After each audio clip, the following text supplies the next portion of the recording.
Assalamualaikum warahmatullahi wabarakatuh. Waalaikumsalam warahmatullahi wabarakatuh. Innal hamdalillah nahmaduhu wa nasta'inuhu wa nastaghfiruhu wa natubu ilaih. Wa na'udzu billahi min shururi anfusina wa min sayyiati a'malina. May yahdihillahu fala mudilla lahu wa may yudlilhu fala hadiya lahu. Asyhadu an la ilaha illallah wahdahu la syarika lahu wa asyhadu anna Muhammadan 'abduhu wa rasuluhu la nabiyya wa la rasula ba'dahu. يقول الله تبارك وتعالى في القرآن الكريم يا أيها الذين آمنوا اتقوا الله وقولوا قولا سديدا يصلح لكم أعمالكم ويغفر لكم ذنوبكم ومن يطع الله ورسوله فقد فاز فوزا عظيما فإن أصدق الحديث كتاب الله وخير الهدي هدي محمد صلى الله عليه وسلم وشر الأمور محدثاتها إخواني في الله rahimani wa rahimakumullah. Di pagi ini perlu kita panjatkan syukur kepada Allah Subhanahu wa taala dengan cuaca yang ekstrim, dengan cuaca yang sangat dingin. Kita masih dimampukan Allah untuk bertatap muka, berkumpul lagi, bersilaturahmi lagi. Nikmat dari Allah Subhanahu wa taala. Alhamdulillah. Nikmat karena kita telah dibangunkan, dihidupkan lagi dari kematian. Makanya disunahkan kita ketika bangun tidur mengatakan, mengucapkan alhamdulillahilladzi ahyana ba'da ma amatana. Alhamdulillah, segala puji bagi Allah yang telah membangkitkan kita, menghidupkan kita. Ba'da ma amatana, setelah kita tuh dimatikan. Jadi kita tidur itu sebenarnya kita mati, diwafatkan. Dan Allah hidupkan kembali. Alhamdulillahilladzi ahyana ba'da ma amatana wa ilaihin nusyur. Nikmat dari Allah. Kita masih bisa hidup kembali, dipertemukan di majelis ini yang insya Allah diberkati Allah Subhanahu wa taala.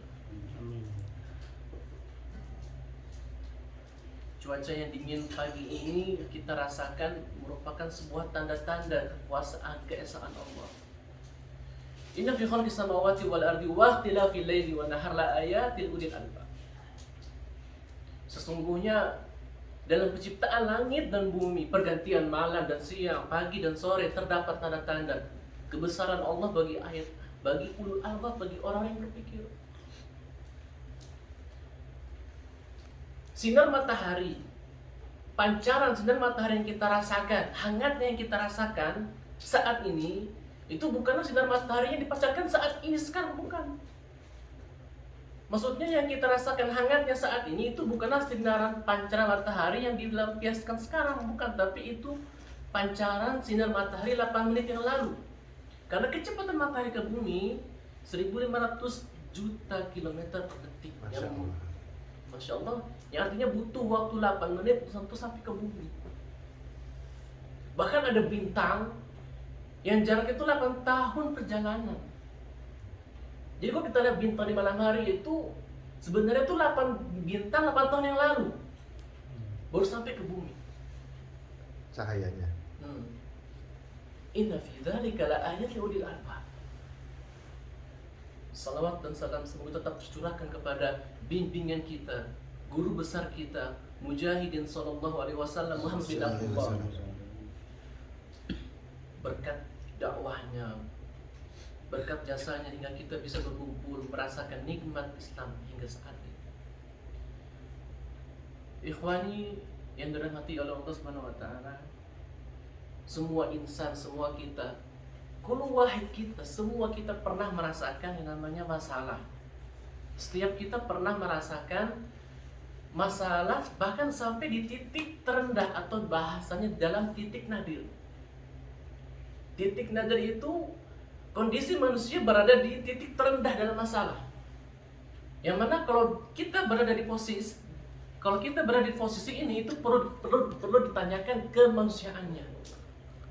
Biasanya kalau orang normal, orang biasa berada di posisi ini, di titik nadir ini, itu sudah tidak ada lagi bayangan. Kerja otaknya tidak lagi bisa bekerja, hatinya tidak lagi bisa merasakan, tidak bisa lagi merasakan keindahannya dunia. Semua pasti pernah merasakan. Apalagi kita sebagai pekerja, pegawai yang sibuk dengan rutinitas pekerjaan, melayani atasan, pasti pernah punya kejenuhan, masalah bertubi-tubi dalam hidup. Tapi tahukah kita bahwasanya manusia terbaik di dunia ini, manusia pilihan Allah, pernah merasakan kesedihan, bahkan beliau tuh sampai di titik nadir. Kesedihan beliau tuh sampai di titik terendah kesedihan manusia normal. Bukan kita, itu Rasulullah pernah seperti itu. Kapan? Ada yang tahu kapan? Kapan beliau sampai sedihnya itu sampai di titik nadir, sampai di titik terendah jiwa manusia. Sampai beliau tuh nggak bisa lagi berjalan tanpa arah.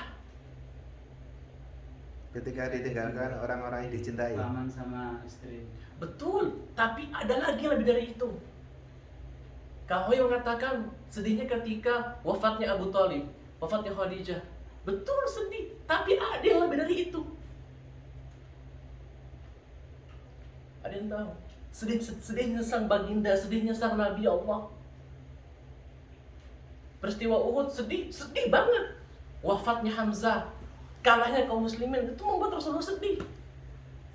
Tapi Aisyah mengatakan, ya Rasulullah, apakah ada yang lebih sedih daripada Uhud? Ada, kata Rasulullah. Penolakan kaum Taif. Ahsanta wa ahsana ilaikum.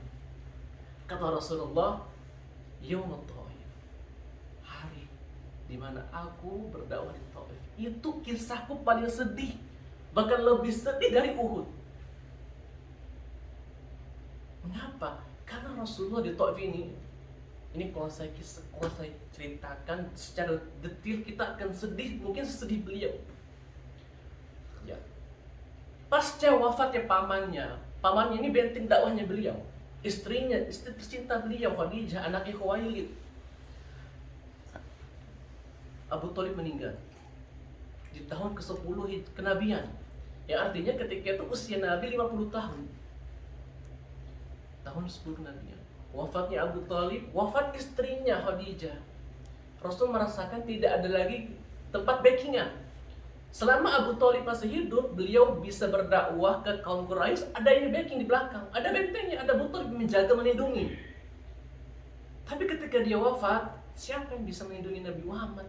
Diusir oleh kaum Quraisy. Maka Nabi berjalan bersama Zaid bin Harithah. Zaid bin Harithah ini, Masya Allah, satu-satunya sahabat yang namanya di dalam Al-Quran disebutkan. Tidak ada Abu Bakar, tidak ada Utsman, tidak ada Umar. Ada Zaid bin Harithah. Apa kelebihan Zaid sehingga namanya diabadikan dalam Al-Quran dalam surat Al-Ahzab? Sosok sahabat yang menemani Rasul di Taif. Mekah ke Taif itu 70 kilometer. Berjalan kaki Rasulullah, nggak naik mobil, nggak naik kuda, nggak naik jalan kaki. Karena berharap nanti di Taif nanti beliau mendapat dukungan, mendapat backingan dakwah, diterima di sana. Tapi Abu Lahab pamannya ini mendahului naik kuda ke Taif, mengatakan kepada penduduk Taif bahwasanya nanti akan datang seseorang ke sini, orang gila, orang sinting yang akan mendakwakan pada kalian agama baru. Jangan terima, usir dia. Ini pamannya Abu Thalib. Abu Lahab mengatakan itu. Nah, sampailah Rasulullah dan Zaid bin Harithah di Taif. Rasulullah bertemu dengan para petinggi kaum Taif. Ya, Abdul Lail namanya, Mas'ud dan Habib. Menawarkan Islam, dibacakan ayat-ayat Al-Quran. Tapi karena Abu Lahab tadi sudah mendoktrin, jangan kau terima, jangan kau disebutkan, sehingga apa? Semua pembesar Taif menolak Muhammad. Ya. Bahkan para pembesarnya tadi menyuruh anak-anak kecil, baik perempuan, baik laki-laki, baik yang besar maupun kecil, untuk apa? Melempar batu ke Sallallahu Alaihi Wasallam. Jadi melemparnya itu ketika Nabi jalan kaki kanan, batu itu dilempar ke kaki kanannya. Ketika beliau jalan kaki kiri, batu itu dilempar ke kaki kirinya. Setiap kali melangkah, batu itu dilempar menuju kaki yang berjalan. Bukannya kaum Taif menerima baik-baik, ditarhib dengan baik-baik, tidak dilempari batu. Bahkan anak-anak kecil pun tidak luput melempari batu ke arah kakinya, ya, bukan kepala, kakinya Nabi Muhammad SAW. Sampai berdarah, nyeri. Batu dilemparkan ke kaki, setiap kali berjalan misalkan kaki kanan maju dilempar kaki kanannya, kiri yang maju dilempar kaki kirinya, sampai Nabi itu mohon kepada penduduk Taif. Ya, ada pembesarnya, wahai pembesar, ini ibarat Pak RT-nya gitu, tolong lepaskan saya, izinkan saya keluar dari Taif. Oh, tidak bisa, kata pembesar Quraisy, kamu harus mati di sini. Tapi Nabi dalam hatinya tidak bisa. Saya tidak mungkin mati di sini karena saya masih punya tugas dakwah di luar sana, masih banyak menunggu saya di sana. Akhirnya Nabi tadi meminta kedua kalinya untuk dilepaskan, dibebaskan dari kota Taif ini. Tapi orang-orang membesar Taif tadi membuat makar. Mereka menutup semua jalan keluar Taif. Dia berkata, wahai Muhammad, kau bisa keluar tapi dengan satu jalan. Itu jalan itu. Ditunjukin jalannya, ternyata di jalan itu ada dua soft. Dua soft laki-laki berbadan besar. Jadi kayak orang sholat, dua soft laki-laki berbadan besar, ya, yang ototnya besar-besar, Kuat. yang kuat-kuat, orang-orang pilihan menjaga di dua soft tersebut. Nabi gak punya pilihan, mau gak mau harus keluar dari Taif ini, kalau enggak dia akan mati di situ. Dilempari batu kaki. Maka Nabi pun sudah punya firasat nggak baik ini, karena sudah ada para bodyguard yang dua soft tadi itu badan besar-besar semua. Nabi melangkahkan kakinya bersama Zaid bin Harithah ini yang menemani Nabi tadi. Baru Nabi mau melangkahkan kakinya ke soft ini tadi, orang pertama di situ meninju Nabi sampai kena pelipisnya. Yang di kanan tadi Nabi mentar ke kiri, yang di kiri pun sama meninju Nabi, mentar ke kanan. Yang di kanan meninju lagi ke kiri, yang kiri mentar ke kanan. Jadi Rasul itu seperti kanan kiri ditinju. Sampai full barisan tuh Rasul jatuh ke bawah, diangkat Zaid bin Harithah. Ketika diangkat ditinju lagi, jatuh lagi ke kiri ke kanan, jatuh ke bawah, diangkat Zaid ke atas, ditinju lagi sampai ujung sana. Itu Rasul udah nggak sadar, sampai berdarah ininya pelipisnya itu, sampai kata Zaid, ya Rasulullah, dilindungi Zaid itu, ya, Zaid sebagai tamengnya melindungi Rasulullah. Sampai Rasul tuh nggak sadar kemana jalan ini, saking apa, udah ditinju kanan kiri atas bawah sampai nggak sadar. Sampai kata Zaid, ya Rasulullah, kita cari tempat berteduh. Sampai gemetar tubuh Rasulullah, sampai wajahnya yang putih itu nyentuh tanah karena dianiaya, dizolimi orang-orang Taif. Sampai sebegitunya Nabi untuk menyelamatkan dakwah ini, hingga keluar pas di kota Taif itu badannya sudah gak ada lagi tenaga. Sedihnya Nabi, seperti ini loh dakwahnya itu. Kita belum bisa apa-apa, Nabi sudah seperti itu. Penderitaan di Taif, makanya dia mengatakan ini peristiwa pada sedih, menyedihkan, lebih sedih daripada Uhud, lebih sedih daripada wafatnya Abi Thalib dan istrinya Khadijah. Sedih sekali. Tapi Allah punya cara, bagaimana cara menghibur nabinya ketika beliau sedih. Nabi berlindung di bawah pohon anggur. Ternyata pohon anggur ini punya orang Quraisy, Utbah bin Rabi'ah. Ada di situ. Dia melihat, oh, jadi ini Muhammad berusaha mendakwahi orang Taif, ternyata dizalimi, dianiaya, ditentang. Ikhwafillah rahimani wa rahimakumullah. Kalau kita melihat Nabi terdahulu, kita contoh saja Nabi Nuh, Nabi Isa, Nabi Muhammad, 3 nabi ini kita bandingkan.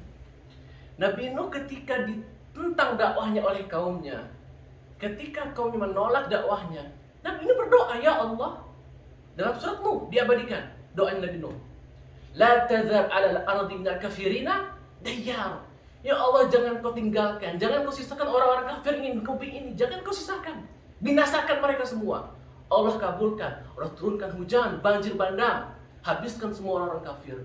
Dahsyat doa Nabi Nuh, dikabulkan oleh Allah. Kenapa? Allah nggak ingin lihat Nabi tersiksa.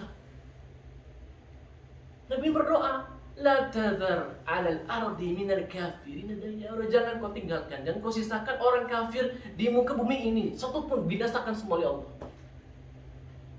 Nabi kalau berdoa dikabulkan Allah, apalagi ini menyambung dakwah. Bayangkan kalau Nabi Muhammad doa seperti itu. Nabi Isa ketika kaumnya tidak mendukungnya, menentang dakwahnya, Nabi Isa hanya mengatakan kepada Allah dalam surah Al-Maidah diabadikan, ya Allah, in tu'adzibunahum fa'innahum ibaduk. Jadi ibaratnya terserah ya Allah, mau kau azab silahkan, mau kau nggak azab silahkan. Jadi Nabi Isa memberi ikhtiar, ya Allah, itulah kaumku, silahkan kau azab, silahkan, terserah kau. Kalau kau azab itu adalah hamba-hambamu. Tapi Allah memilih apa? Untuk tidak mengazab. Karena Allah Maha Pengasih lagi Maha Penyayang. Bismillahirrahmanirrahim. Allah Maha Pengasih lagi Maha Penyayang.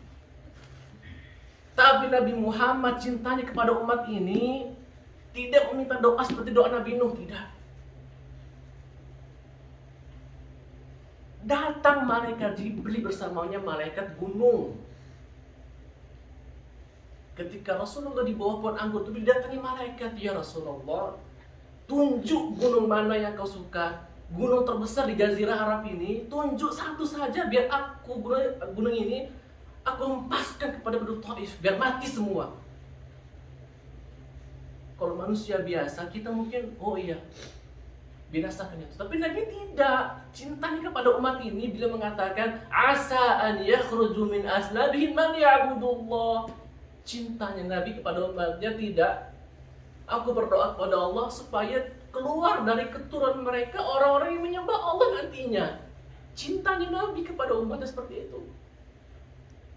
Tidak mau diazab umatnya. Beliau disiksa sampai berdarah-darah, sampai titik nadir penderitaan, tidak meminta doa azab.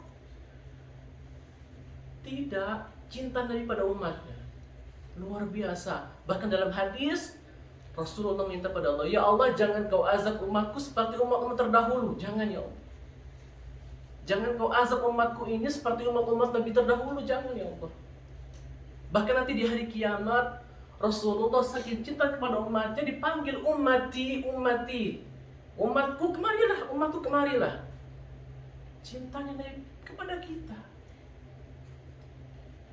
Di pohon anggur tadi Rasulullah SAW diberi anggur oleh seorang budak.